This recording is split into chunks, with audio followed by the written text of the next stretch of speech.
Righto, turbo time. Yep, the nut is missing. That was me. Anyway, this is the one I bought second hand, and he didn't mention it. It's pretty funny on his ad. Quite a major issue. But anyway, it was all really cheap, so I bought it anyway. But obviously that impeller has looked like it's been used for an incinerator for asphalt. So, but the bearing and everything's really good in this one. We had one at home where the bearing's knackered, but the impeller's good. So I'm going to try and change them. Everyone tells me it's really hard, but I thought I'd have a crack anyway. Bit of shed time due to a cyclone being on its way, apparently. Cyclone Alfred. So I am going to do a bit of a rebuild on this turbo.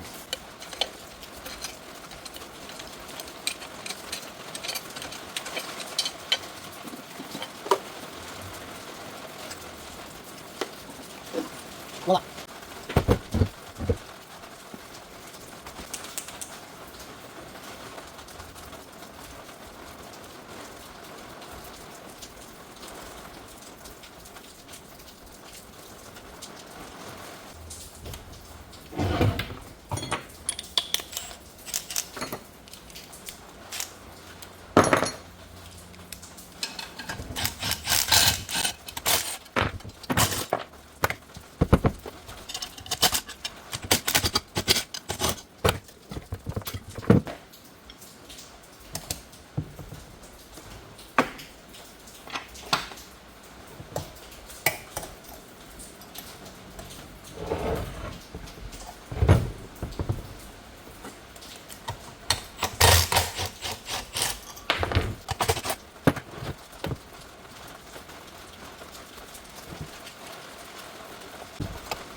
Like that, 3 points of contact, gut. This has a slight taper on this spigot going in, or this going into this spigot, so it actually jams in there. Once you pull it in, it's stuck there, so you've got to give it a little bit of persuasion to get it out.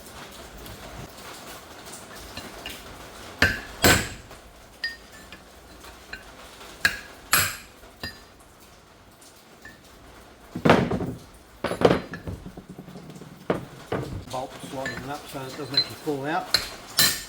That's it. If it falls out and falls over, you don't want to damage the compressor wheel, I don't think. Remembering, I'm an electrician, not a fitter, not a mechanic.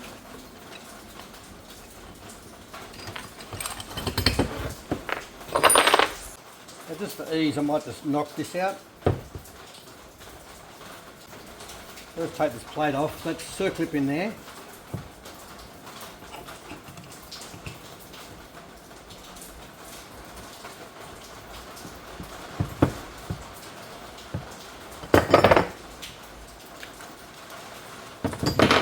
Just be aware, in case I forget to say anything when I put it back on, it's got a taper on that edge, so the taper goes out towards you. So that just like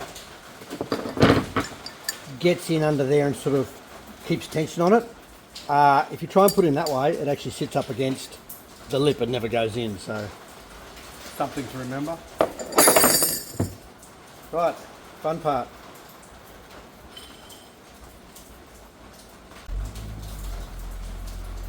Next, we're going to put in the vise to get that nut off. I find it easy to put that nut in the vise and put a 16mm socket on that and undo it, because you can get that in the vise a lot easier than that. Left hand thread, so it's like I'm doing it up. Oh, happy days.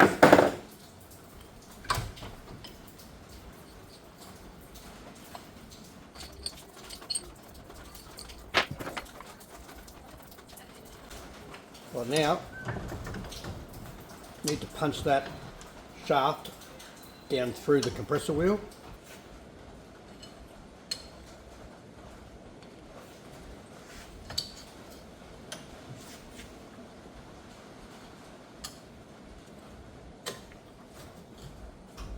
Right, make sure the exhaust side of the turbo is not hitting anything. Right, got to knock that out. What we're going to do, get everything ready, because I'm going to heat that up, and that's alloy, so it'll transfer the heat really quickly to the shaft.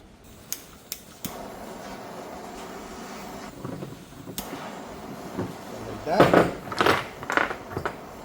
Hammer. Punch. Oh, and I've got to collect all the balls. So I need a bucket to put on the floor. Oh.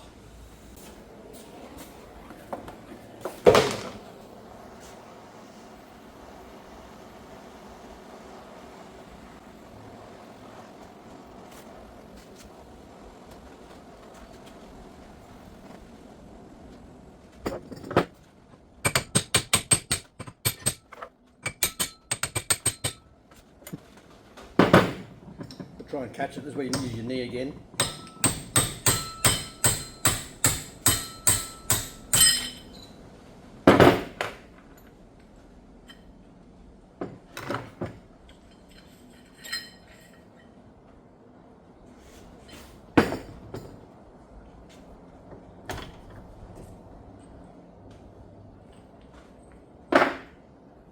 Right.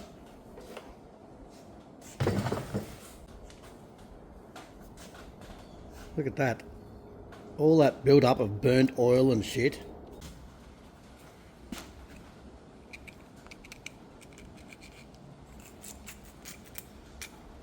It's just really hard burnt oil and crap. Right.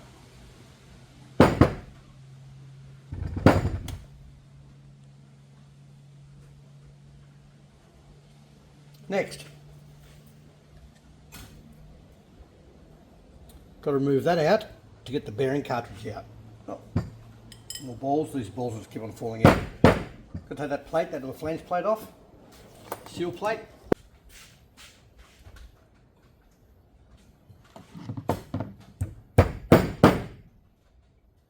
That does two things. Just cracks the thread in case it's a bit tight. And also, yeah, just make sure it's all the way in, because they're only tiny holes, so it's better to use a square edge Allen key rather than a ball end one, because the ball end won't get all the way in there.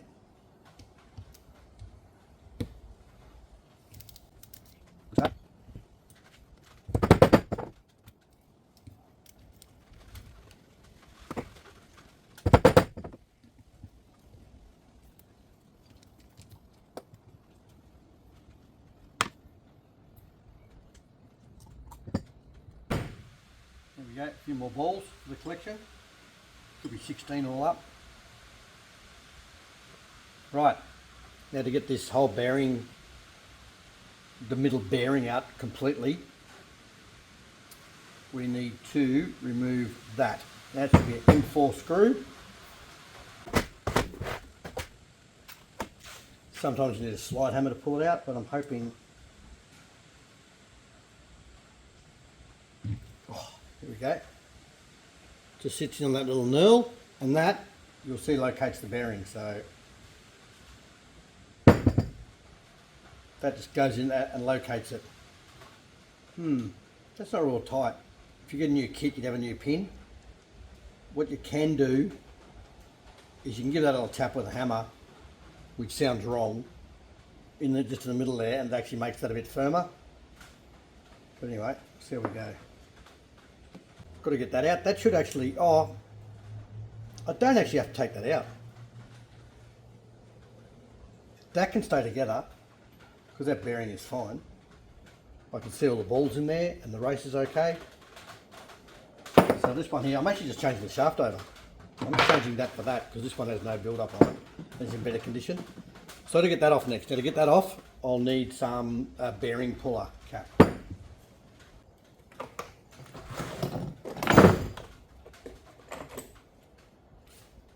one of them. I'm going to use it that way and get under that square edge there. So I'm not anywhere, because the bearing runs in the next groove. So I'll put it under that one. The whole time remembering that I am not a mechanic or a fitter. I am a lift. Put that there, it should only fall down to there.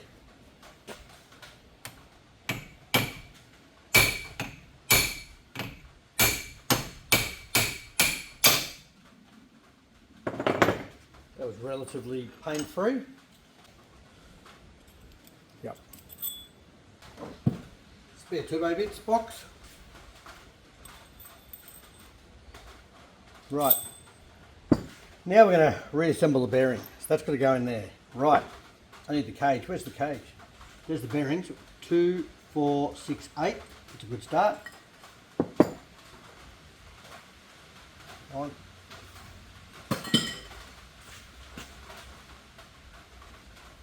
Should be a seal on there. Oh, there is a seal on there. It's okay. I need to get that cage out. Oh. Right, now, hold these bearings in. It's a little bit tricky.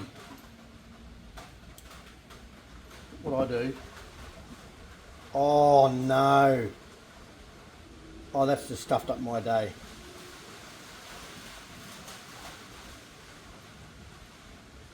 You always risk that when you pull them one apart. I have to buy a new kit now. That's me for the day. There you go.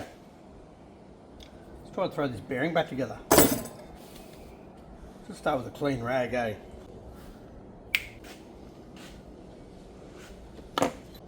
Right, a couple of things before we start. This is basically oil feed, so you want these to be okay.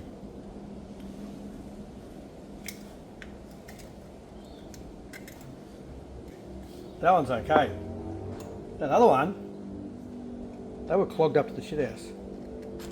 You can see inside there all the burnt oil, where oil has obviously got really hot in there and just burnt onto everything.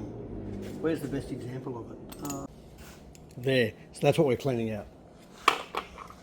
That's what I'm cleaning out. Remember, I'm an electrician. This one looks nice. Righto. Stripey end goes in. That way.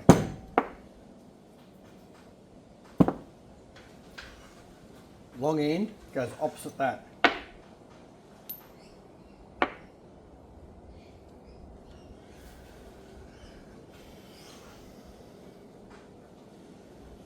All burnt up oil on that pin.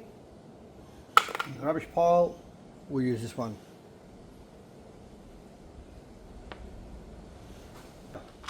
Bearing cages, bearings. Now, I think, don't know if I'll get this right first go, but either way, I'm going to do it over a box because I'm sick of losing bits, sick of dropping all the bearings, so I might do it over the box. Hopefully if I drop them then, gravity tells me they'll go in the box. See how that goes for me. Right, this is a reenactment because I'll break it up in the video. Basically, that just pushes in one from either end. You mark which end. Now, what you do is you put the cage around there. I'll show you with this bits of one. Basically, sit the cage on there like that. And I put grease, I just get a screwdriver and I smear grease into that groove there just to hold the bearings in place. Now, I sit them in like that and I sit the bearings in. One at a time, round all 8. And then you sit it in there and you just go down a hard surface like this, you go push and it goes click. And it just pushes up over that ramp into the groove and sits there. And then it'll just spin and be beautiful. Now, when you first spin it, it might feel a little bit rough. But you put a bit of oil on it. Because don't forget, it will have oil on it. when it's in the car. Smooth as a baby's bum.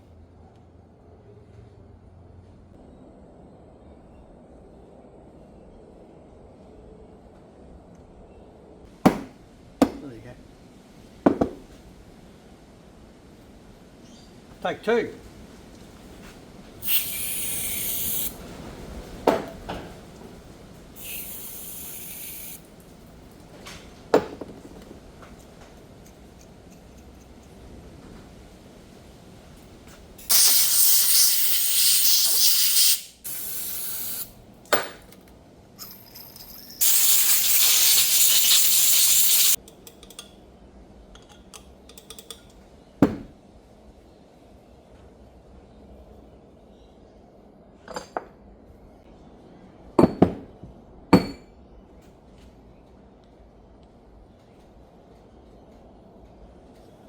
Short side to exhaust.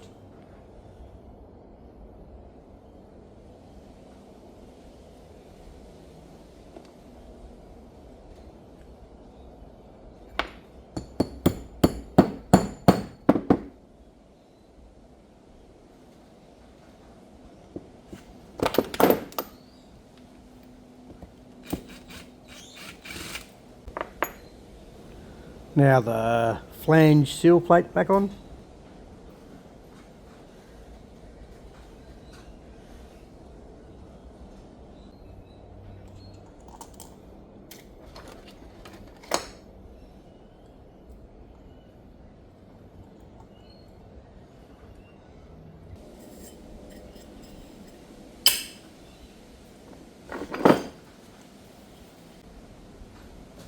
Anything else we've forgotten?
Put this back on. Alright, tape it side up.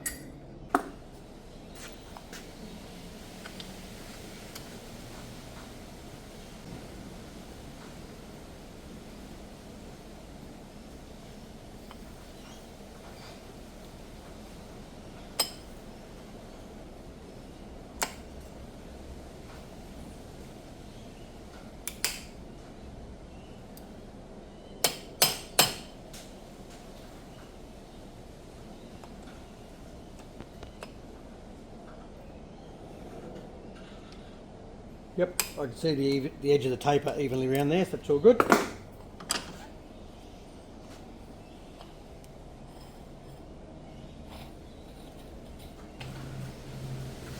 Right, at the bottom of that main spindle bolt, oops, sitting on the deck because that's what we're hitting against.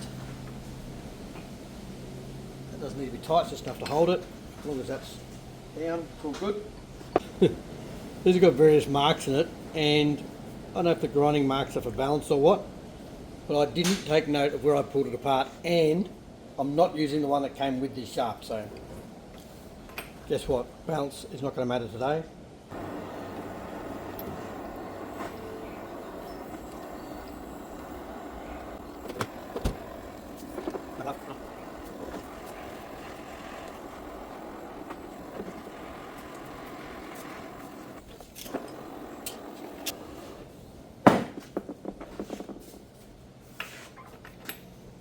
Oh, look at that. Oh, that is the way to do it. Oh, did it just go straight on? Yeah. Wow. The nut. Left hand thread. Right, that was my coffee break. Right. Pop the housings back together. I'll mark this, I think. And at this point, it's better to bolt it all back to the motor so you can actually have a look at it, see how it all sits, make sure your oil lines line up, water lines line up, intakes, whatever, before you actually tighten all the bolts that clamp them in position.